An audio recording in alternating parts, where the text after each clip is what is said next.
101۔ بسم اللہ الرحمن الرحیم۔ الحمد للہ رب العالمین والصلاة والسلام علی اشرف الانبیاء والمرسلین وعلی آلہ واصحابہ اجمعین۔ اما بعد فاعوذ باللہ من الشیطان الرجیم۔ بسم اللہ الرحمن الرحیم۔ وَإِذَا بَدَّلْنَا آيَةً مَّكَانَ آيَةٍ وَاللَّهُ أَعْلَمُ بِمَا يُنَزِّلُ قَالُوا إِنَّمَا أَنْتَ مُفْتَرٍ بَلْ أَكْثَرُهُمْ لَا يَعْلَمُونَ قُلْ نَزَّلَهُ رُوحُ الْقُدُسِ مِنْ رَبِّكَ بِالْحَقِّ لِيُثَبِّتَ الَّذِينَ آمَنُوا وَهُدًى وَبُشْرَى لِلْمُسْلِمِينَ۔ صدق اللہ مولانا العظیم۔ قرآن کریم نے اس رکوع میں 3 باتیں میرے اور آپ کے سامنے رکھی۔ قرآن کریم نے اس رکوع میں بنیادی طور پر 3 باتیں میرے اور آپ کے سامنے بیان کی۔ پہلی 2 باتوں کا تعلق قرآن اور اسلام پر اعتراض تھے کافروں کے، اس کا جواب ہے، اور تیسری بات ایمان کے بارے میں فرمائی۔ رسول اکرم صلی اللہ علیہ وسلم کی زندگی میں ایسا بارہا ہوا کہ شروع میں قرآن کریم اور اللہ تعالیٰ کی طرف سے ایک حکم اترا، بعد میں اس حکم کو منسوخ کر دیا گیا۔ جب وہ حکم منسوخ ہوا تو کافروں نے اس پر بہت اعتراض کیا، اور آج بھی کرتے ہیں۔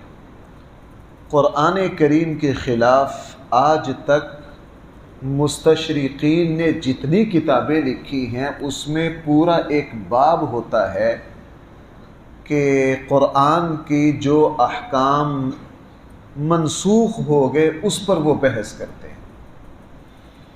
ان کا کہنا یہ ہے کہ جب یہ اللہ کا کلام ہے تو اللہ تعالیٰ کو اپنا کلام منسوخ کرنے کی کیا ضرورت ہے؟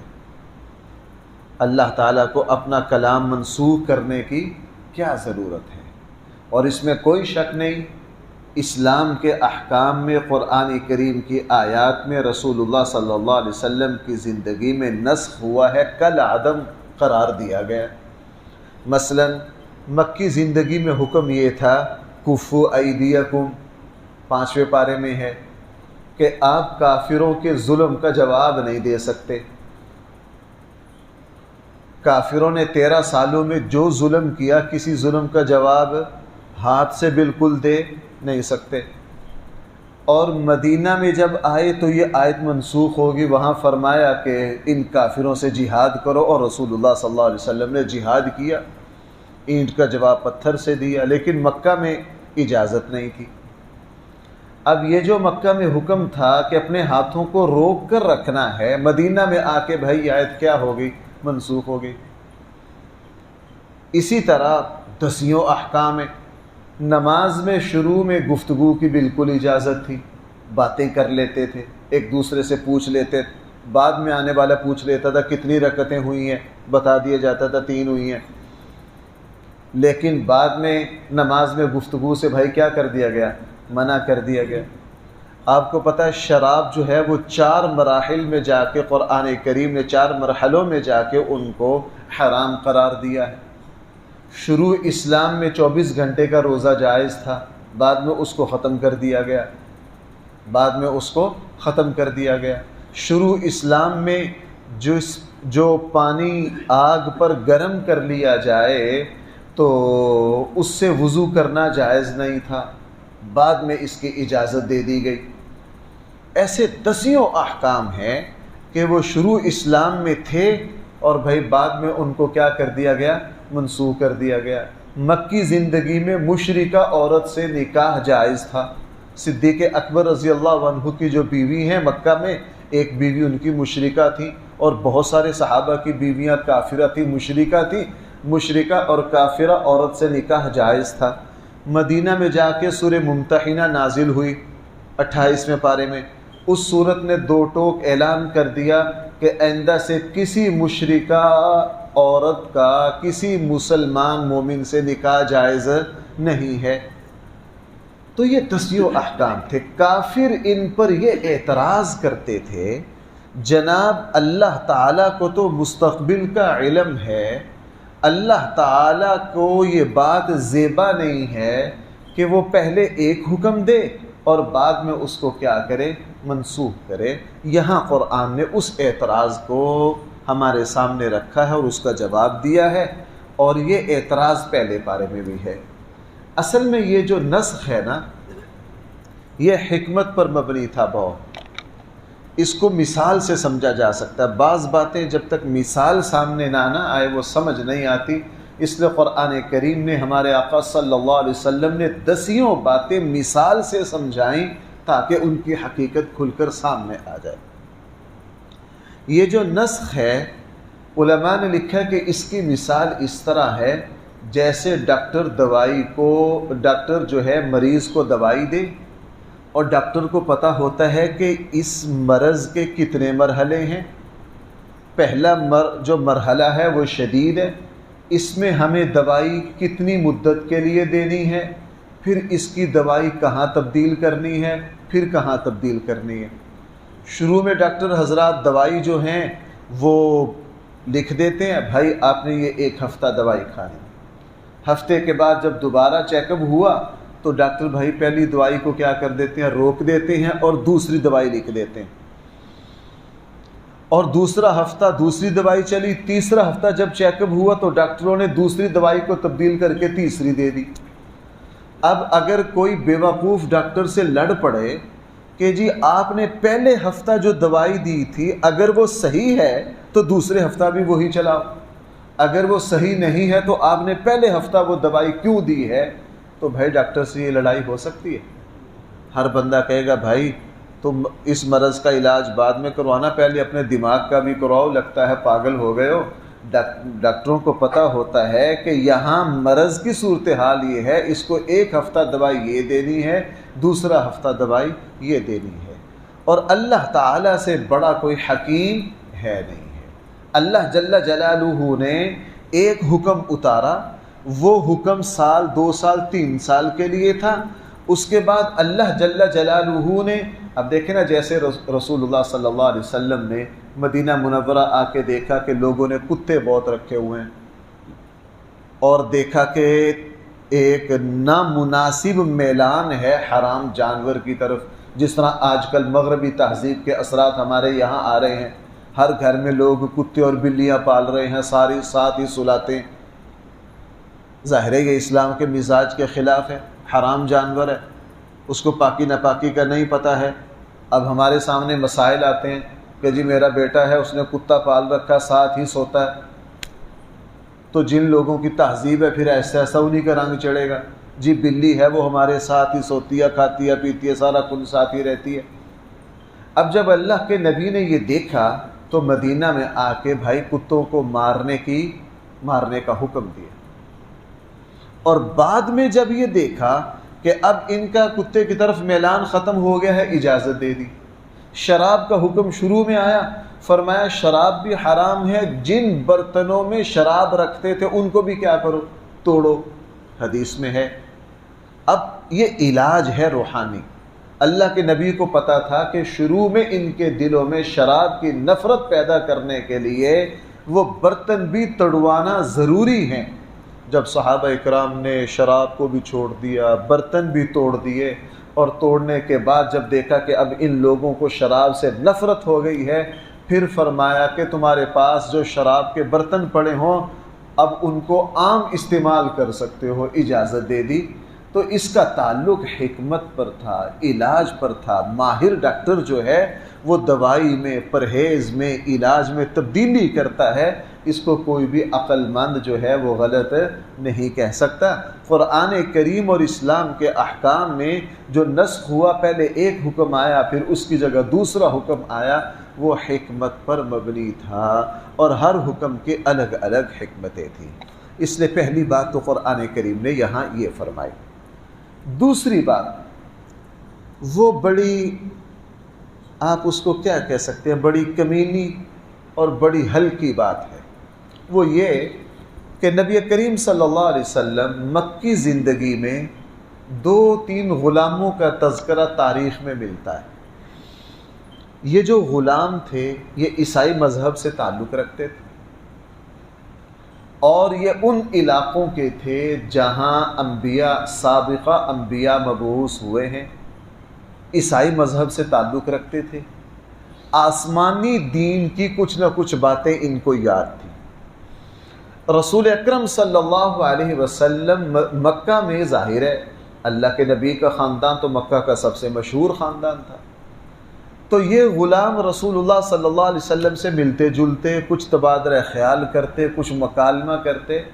اللہ کے نبی ان غلاموں کے ساتھ محبت سے پیش آتے اس وجہ سے کہ ان کے پاس سابقہ نبیوں کی کچھ نہ کچھ باتیں ہیں، جیسے وہ مشہور غلام والا واقعہ ہوا تھا کہ جس وقت رسول اللہ صلی اللہ علیہ وسلم طائف سے واپس تشریف لا رہے تھے، اور وہ مکہ کے جو دو سردار ہیں ان کے باغ میں قیام فرمایا، اسی کنویں پر اپنے زخموں کو دھویا، اور وہ تھے تو بدترین دشمن، لیکن چونکہ برادری اور خاندان تو تھا، انہوں نے اپنے غلام کو کہا کہ جاؤ یہ انگور کا خوشہ دے آؤ ان کو۔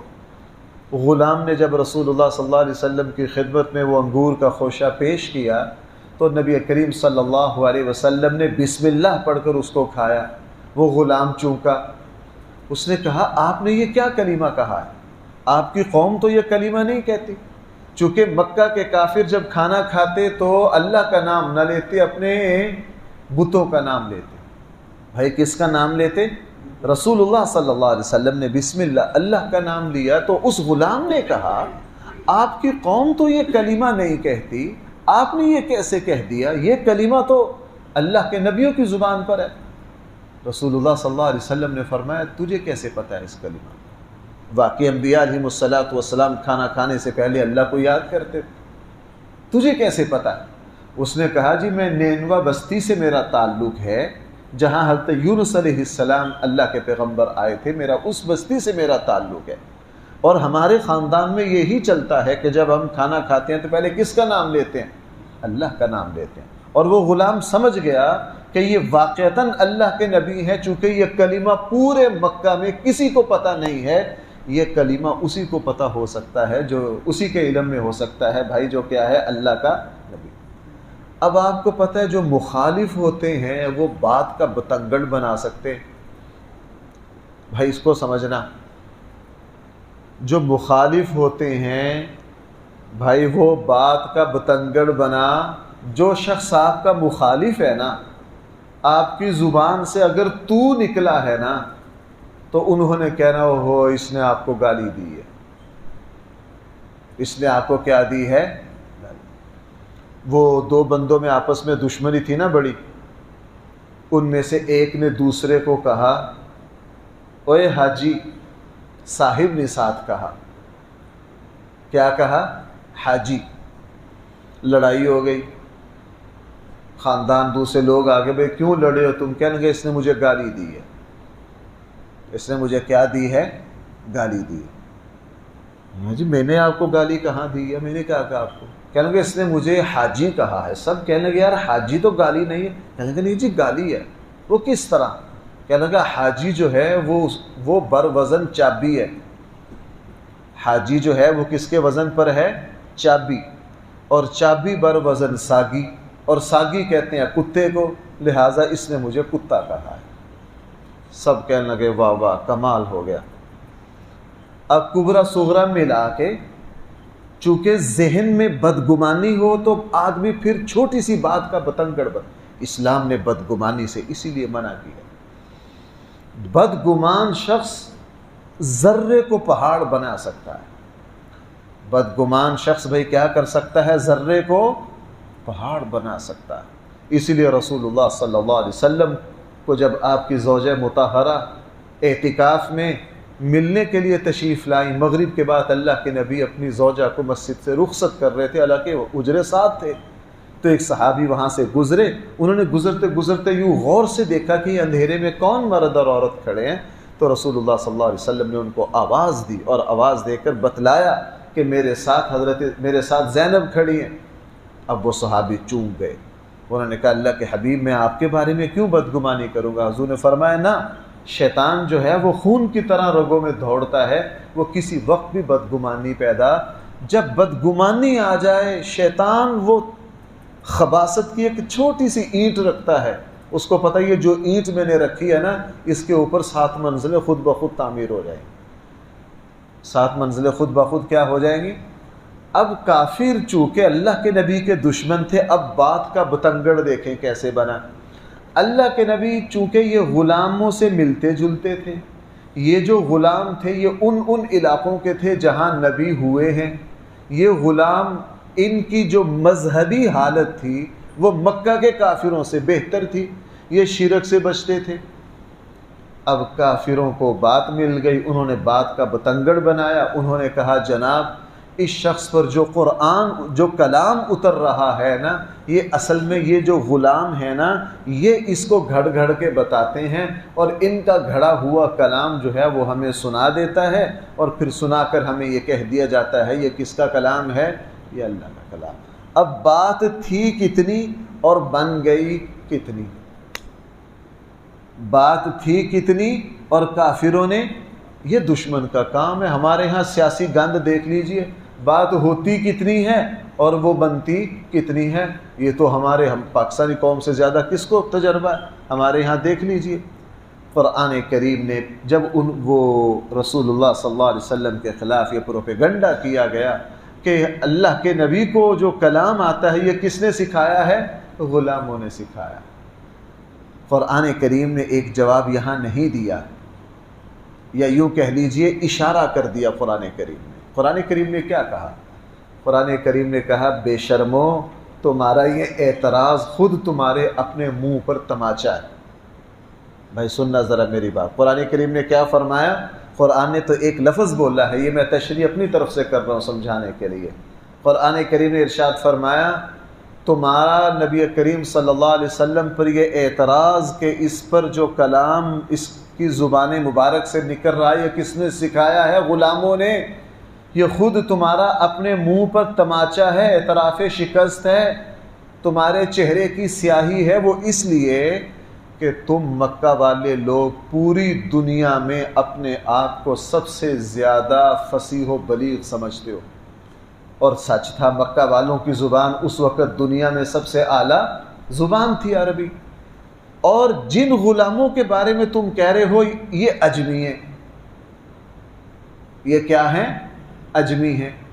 اگر ان اجمیوں نے 2 منٹ کے لیے مان لیتے ہیں ان اجمیوں نے نبی کریم صلی اللہ علیہ وسلم کو کلام سکھایا ہے اور تم سے اس کلام کا مقابلہ نہیں ہو رہا، تم اس جیسا کلام بنا نہیں پا رہے ہو، تو اے مکہ کے عربوں ڈوب کے مرو کہ اجمیوں کا بنائے ہوئے کلام کا مقابلہ نہیں تم سے ہو رہا۔ بھائی میری بات سمجھ پائیں؟ قرآن نے کہا جناب وہ غلام تو اجمی ہیں، اجمیوں نے ایسا۔ دوسری بات، جب وہ اجمی ہیں تو خود ان کے پاس جاؤ، ان کو کہو کہ اس طرح کا کلام ہمیں بھی بنا کے دے دو، ان کو اس طرح کا کلام بنانا نہیں آتا۔ تو قرآن کریم نے ارشاد فرمایا تم اللہ کی اس کتاب کو جس کے اندر ہدایت ہے، جس کو سننے والا دل و دماغ اس کے متاثر ہوتے ہیں، یہ اللہ تعالیٰ کا ایسا کلام ہے کہ اس سے پہلے اللہ تعالیٰ نے ایسا کلام اتارا نہیں ہے، ایسا کلام، تم اس کلام کی توہین کرتے ہو، تم کیا کرتے ہو اس کلام کی۔ اور بھائی قرآن کریم نے یہ بات کیوں بیان کی؟ یہ قیامت تک قرآن کریم کے ساتھ ایسا ہونا ہے۔ بھائی کیا آج مطالبہ نہیں ہو رہا کہ قرآن کی فلاں فلاں ایتیں نکال دی جائیں، قرآن میں یوں کر دیا جائے؟ آج یہ باتیں نہیں ہو رہی کہ یہ محمد صلی اللہ علیہ وسلم کا کلام ہے، یہ اللہ کا کلام نہیں ہے؟ کبھی کہتے ہیں یہ فلاں کا کلام ہے، کبھی کہتے ہیں اس کا یہ حصہ قابل اصلاح ہے۔ یہ حصہ کیا ہے؟ قرآن کریم نے شروع زمانے میں اللہ کے نبی کے ساتھ جو حالات پیش آئے وہ ہمارے سامنے رکھ دیے تاکہ مسلمانوں کو پتہ ہو کہ یہ کوئی نئی بات نہیں ہے۔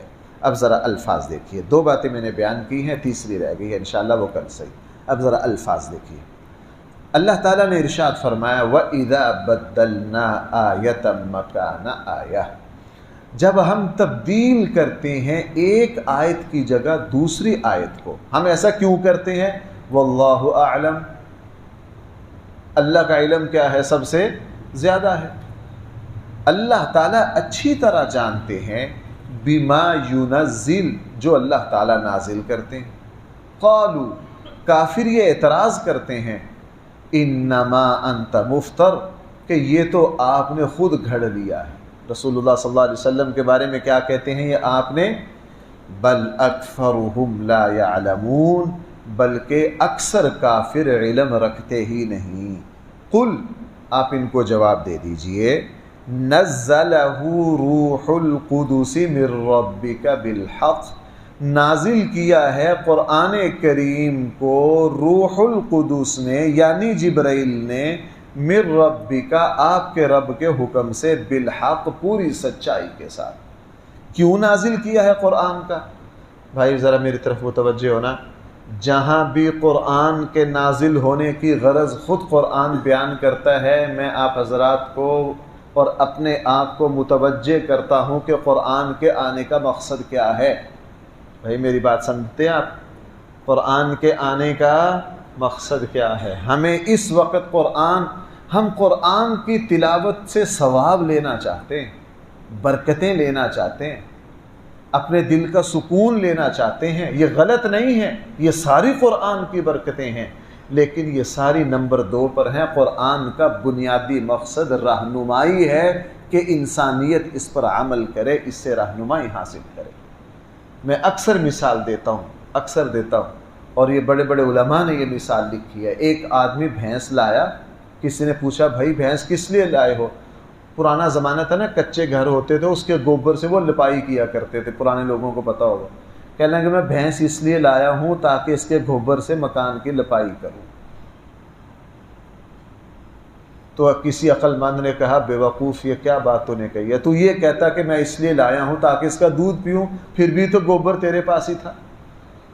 تو نے ایک اور آخری مقصد کو لے لیا، اس سے پہلے جتنے۔ اب ہم نے قرآن کریم کس لیے رکھا ہوا ہے؟ مردے بخشوانے کے لیے۔ اس میں کوئی شک نہیں مردوں کی بخشش ہوتی ہے، لیکن قرآن آیا اس لیے نہیں ہے۔